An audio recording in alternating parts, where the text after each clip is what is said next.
드라마를 한 걸음 더 들어가서 들여다보는 18.5도입니다. 밤에 피는 꽃에서 중요한 인물이 나타났습니다. 여화의 남편이죠. 그것도 아주 개방적이고 자유분방한 인물입니다. 아버지 석지성과는 전혀 닮지 않은 인물이죠. 드라마가 절정을 향해 가면서 갈등과 긴장에 있어서 중요한 키가 될 또 하나의 인물입니다. 여화의 남편은 어떤 사람일까요? 그리고 석정은 왜 결혼을 했을 때 사망했다고 하고 식도 올리지 못했던 걸까요? 일단 인물 소개에서 보면 어릴 적에 방랑벽과 유랑벽 때문이라고 하죠. 15년 전 청나라에 재미삼아 놀러 갔다가 그곳에서 선교차 온 영국인 앤 마린과 불같은 사랑에 빠져서 가출을 감행했습니다. 그리고 15년이 지나서 주요섭이라고 하는 이름으로 명도각에 화려하게 등장을 한 거죠. 이름도 바꿨습니다. 특히 자신도 모르게 치러진 혼인으로 10수년을 외롭게 수절한 여화를 안쓰럽게 여기는 인물로 나옵니다. 여화의 결혼은 결국 좌상의 인질극과 같은 것이라고 해석할 수 있겠죠. 석지성이 여화의 오라버니 조성우를 잡기 위해서 여화를 잡아두려고 했던 것으로 보입니다. 임금의 독살에 대한 중요한 증인이나 증거를 가지고 있는 조성우를 제거하는데 실패했기 때문이죠. 그래서 자신의 아들과 결혼을 시킨 거죠. 아들인 석정은 모르는 결혼이었습니다. 지체 높은 좌의정 집에서 혼인 얘기가 나왔으니 여화 큰아버지는 좋다고 받아들였겠죠. 거절할 수 없는 혼인이었던 것으로 보입니다. 이상한 결혼이기는 했지만요. 여화는 아무도 없는 혈혈단신 고아죠. 아무도 없고 자신과 정치적인 입지도 다르고 심지어 죽인 것으로 의심되는 석지성인데 굳이 그런 집안의 딸을 며느리로 받아들이게 됩니다. 오라버니를 잡기 위해서 인질로 잡았던 보험을 들었던 거겠죠. 오라버니가 동생을 보러 올 수도 있는 거고 무슨 일이 생길 경우에 그 여동생의 시아버지라고 하는 보험인 거죠. 여화는 석지성에게 아무것도 없는 자신을 며느리로 받아들여 준 것만 해도 은혜였다고 합니다. 워낙 인자하고 자상한 시아버지 모습이었기 때문에 여화는 시아버지 석지성에 대해서 아주 크게 고마움을 가지고 있죠. 여화가 석지성을 바라보는 마음은 진실이었습니다. 자신에 대한 호의를 만드는 것도 석지성의 계획이었던 것으로 보이고요. 석지성은 조성우에게 여동생이 있다는 걸 알고 있었겠죠. 그 여동생을 볼모 삼아서 자신의 아들과 혼인을 시켰던 거죠. 아무튼 며느리라고 하는 타이틀로 볼모를 잡아둘 수 있었던 겁니다.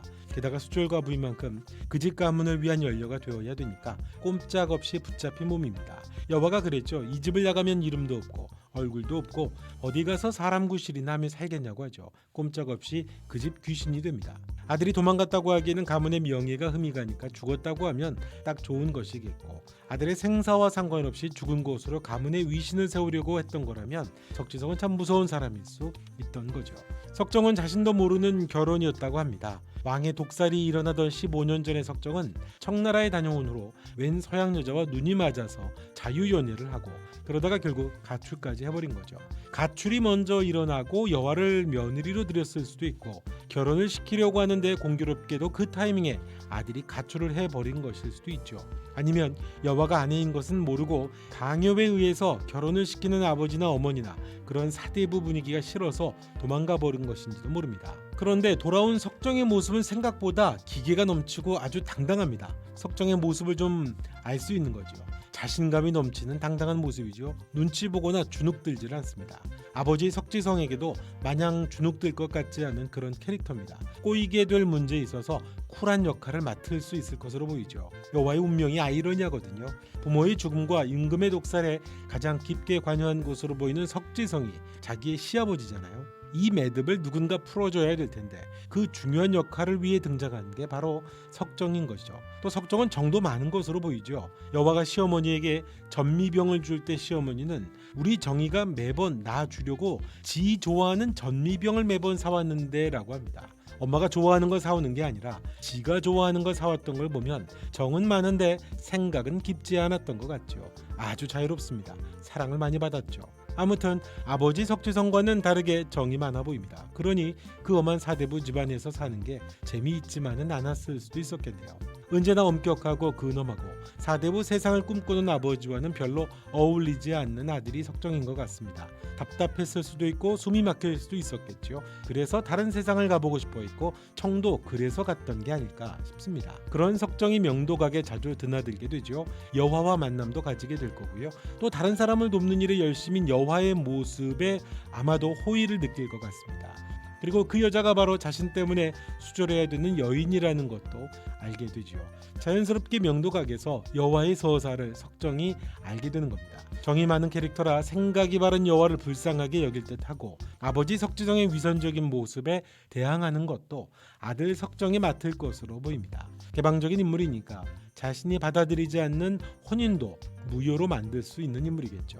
자유로워지는 여와로 인해서 소의 사랑도 본격적으로 결국 이루어질 것으로 보입니다. 또 다른 중요한 키를 쥐고 있는 인물, 여와의 오라버니 조성우의 등장은 드라마의 갈등과 긴장을 최고조로 끌고 가겠죠. 여와는 본심이 드러나는 원수인 시아버지를 대하게 되고 반대로 시어머니는 석정을 통해 전말을 알게 되면서 아마도 여와에게 미안해하고 길을 열어주지 않을까요? 이건 이전에 이조 판서의 며느리가 머슴과 사랑에 빠져 도망을 가면서 사랑을 이루게 될 때와는 대조를 이루죠. 거긴 시어머니가 곡기를 끊고 죽으라고 계속 강요를 했었습니다. 여화의 시어머니도 너도 뭔가를 해야 할 것 아니냐고 했었는데 결국 여화가 여화의 길로 가도록 열어주게 될 것 같습니다. 어떤 이념이나 가치보다 앞서는 게 결국 사람이니까요. 그렇게 시어머니 둘을 또 대비시킬 것 같습니다. 석정이라는 인물이 어느 정도의 서사를 펼치느냐에 따라서 또 어떤 이야기를 갖고 있느냐에 따라서 드라마의 긴장과 재미, 무게감이 있을 것으로 보입니다. 아주 기대가 되는 인물이네요. 이번 영상은 여기까지 하겠습니다. 지금까지 18.5도였습니다. 구독과 좋아요 또 그리고 여러분의 생각도 댓글로 남겨주시고요. 알림 설정까지 해주시면 고맙겠습니다. 또 뵙겠습니다.